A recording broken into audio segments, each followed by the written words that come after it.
WisconsinEye's Campaign 2024 programming is sponsored by Wisconsin Counties Association, Nicolet National Bank, Wisconsin Hospital Association, Operating Engineers Local 139, the Wisconsin Realtors Association, the Wisconsin Laborers District Council, and North Central State's Regional Council of Carpenters. To support programs like this, please consider a tax-deductible donation at wiseye.org/donate or by texting WisCI to 44321.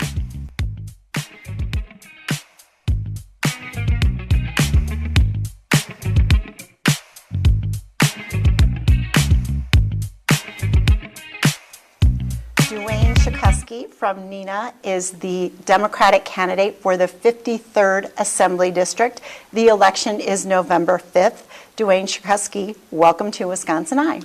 Thank you, Lisa. I'm glad to be here. What is your campaign's key message? Why are you running for this office? Why am I running? Well, for several reasons, but I'll be concise. For far too long, the legislature has really ignored the will of Wisconsinites. With the gerrymandered maps, our voices really have not been heard. We now have a chance, with fair maps and equal districts, to make our voices be heard. So, in 2018, 53% of the popular vote in the Assembly was for Democrats. That year, we yielded 36 of the 99 seats.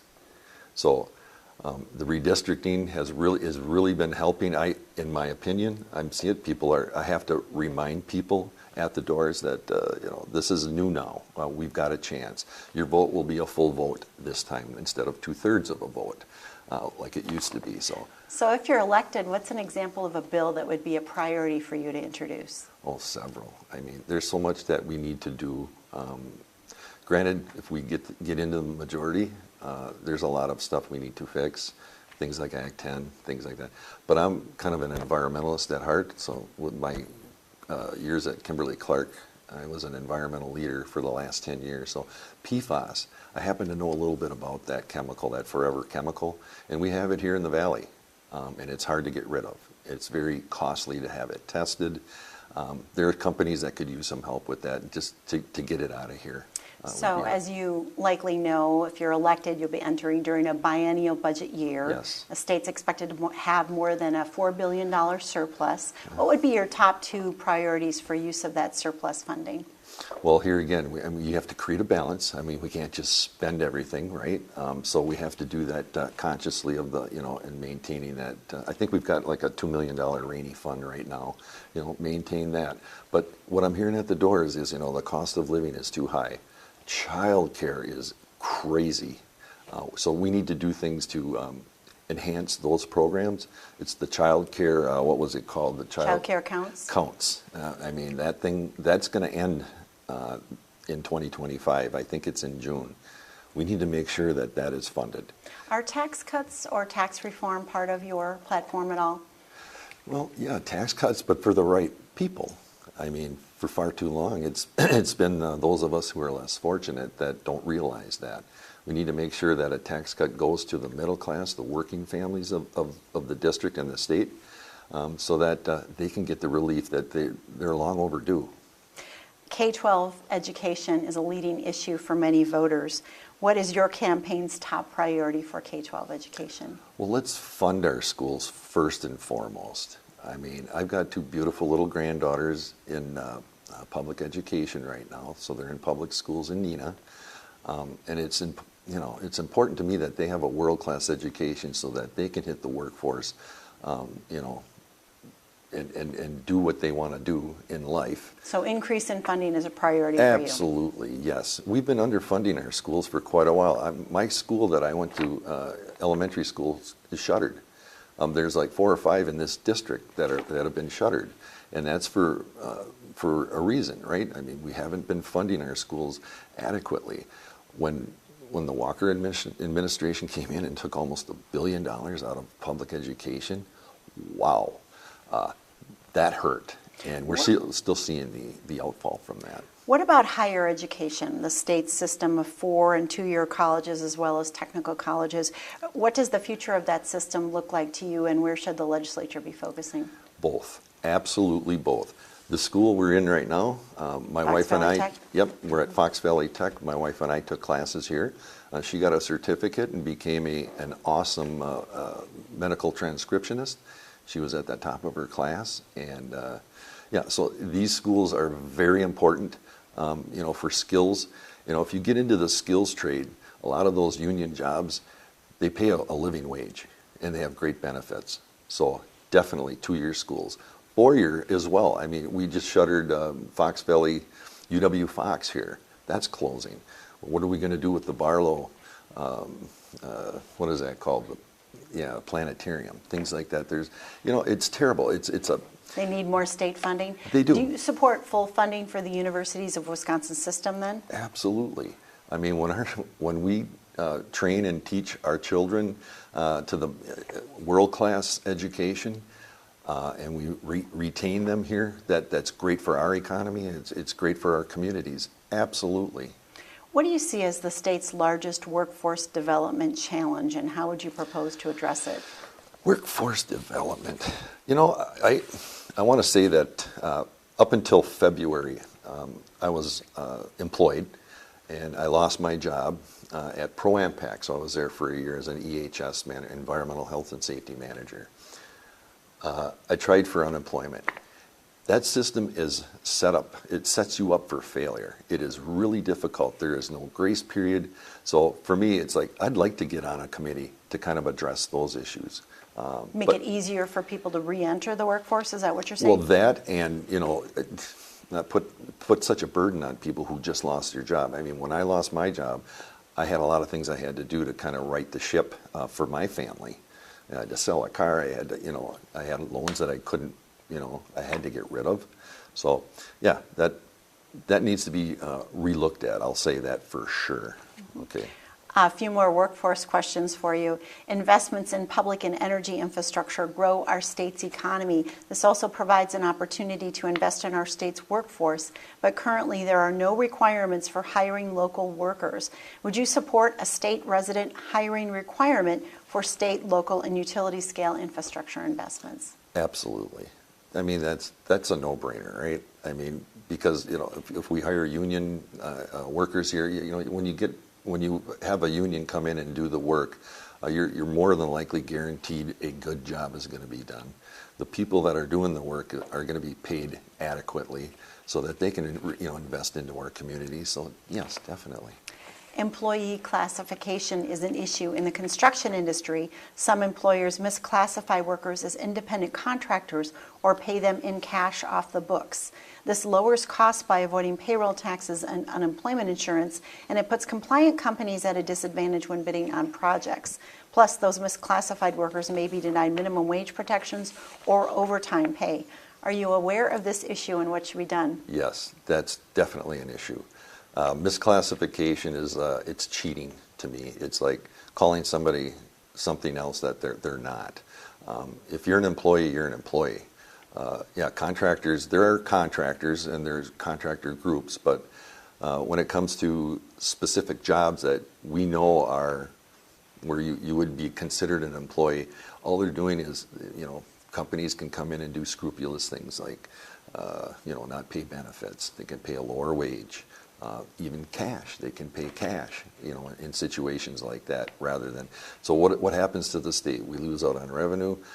They lose out on benefits. Yeah, we need to fix that as well. I totally agree with that.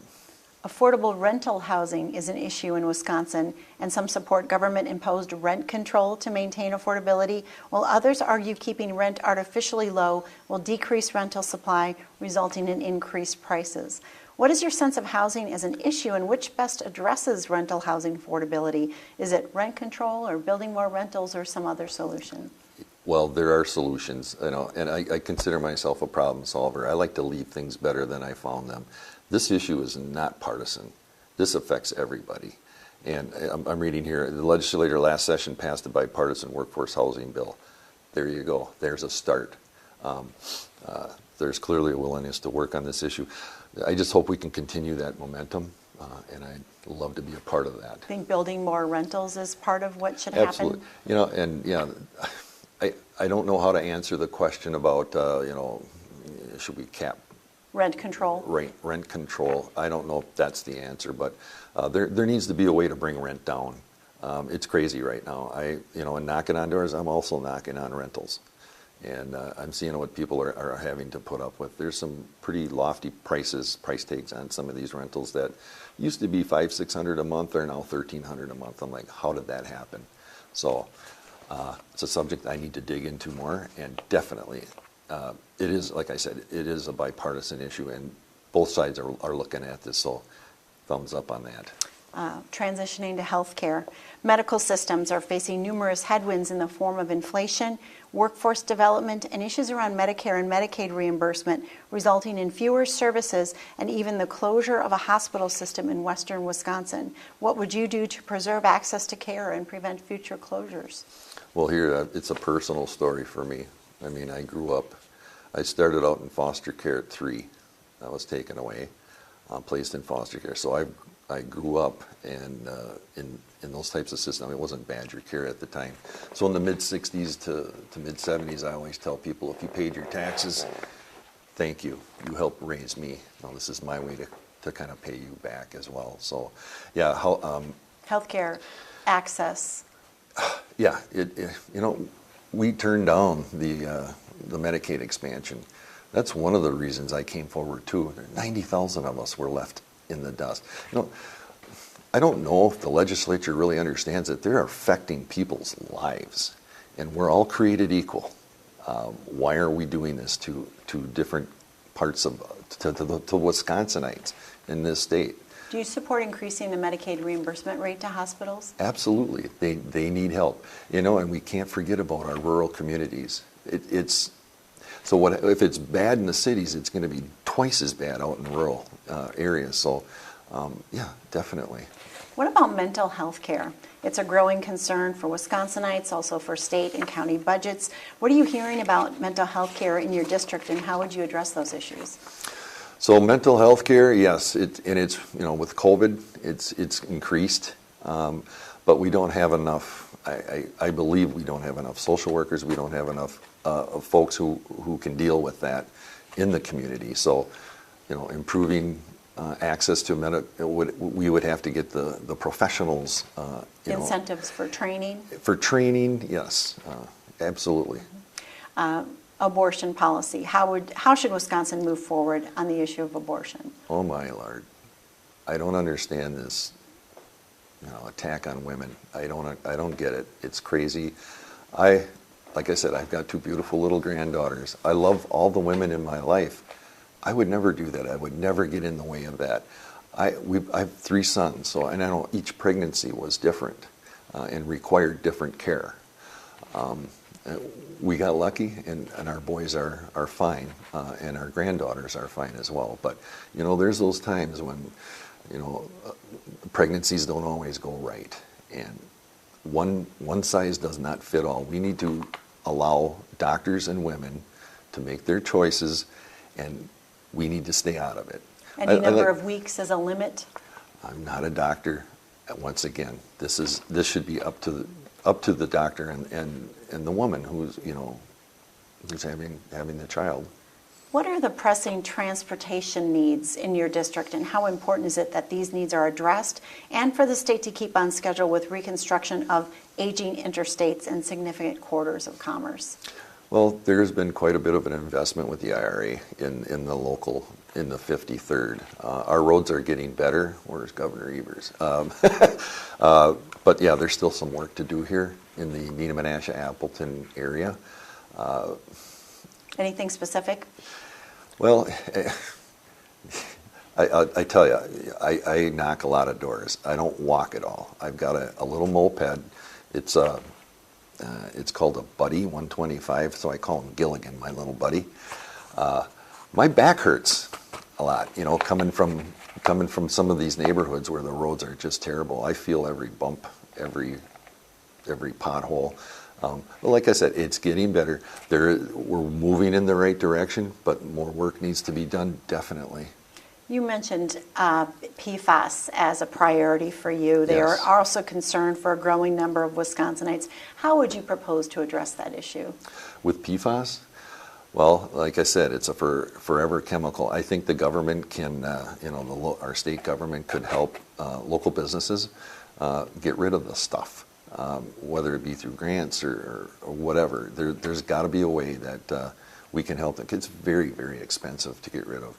A lot of companies have it for firefighting, for fire suppression. The last company I worked at has a 300-gallon tank of this stuff, and they don't know what to do with it. So there's got to be solutions out there. Like I said, I'm a problem solver. I don't like to always reinvent the wheel. So other states have done. Wisconsin, we're behind in a lot of ways. The states around us have done a lot of the work that I think we should have been doing all along, and this would be one of those issues. We're down to our final two questions. How would you describe the leading differences between you and your opponent? Well, I'm not a career politician. My opponent is. We differ on women's health care. He's I think it's none of my business, whereas he's okay signing bills that would make it harder. Let me put it to you this way. Before Roe, my opponent was part of, there was like 3 or 4 bills that made it really difficult for women to access reproductive health care in the state. He authored one of those bills. And to me, as you look at these bills, what they really do is shame. They're trying to shame the woman. And that's there no medical, viability or any reason for us to do these things. So making women have an ultrasound, making them listen to a little speech on, counseling, things like that. That does not help the issue. To me, once again, that's deeply personal. So that's where we probably differ the most. And he's got different ideas for funding and that I do, and for. So we're pretty different. Stark difference. Very stark difference. Final question for you. Let's say you're elected, you get this magic wand you can use in the state capitol to resolve one issue in a way that brings all people, all parties together. What do you think that issue is? Well, you just said it. It's bipartisanship. That's what people have been clamoring for at the doors. We need to come together again. So like I've told people, I've been talking to adults since I was 3 years old. I can start a conversation with a Republican or a Democrat or an independent. Get to know you. How are your grandchildren? How are your kids? Things like that. We need to get back to that. I don't see a lot of Jesus in the state capitol these days. I see a lot of mean kind of bullying going on, and that's not who we are. We're Wisconsin nice. We're Wisconsin fair. We need to get back to that. So that would be if I had that wand, that's what I would do. Well, thank you, Duane Shukoski of Neenah, the Democratic candidate for the 53rd Assembly District. The election is November 5th. Duane Shukoski, thank you for talking with WisconsinEye. Well, thank you, Lisa. I really appreciate it. This programming is brought to you by our generous sponsors. Thank you for watching.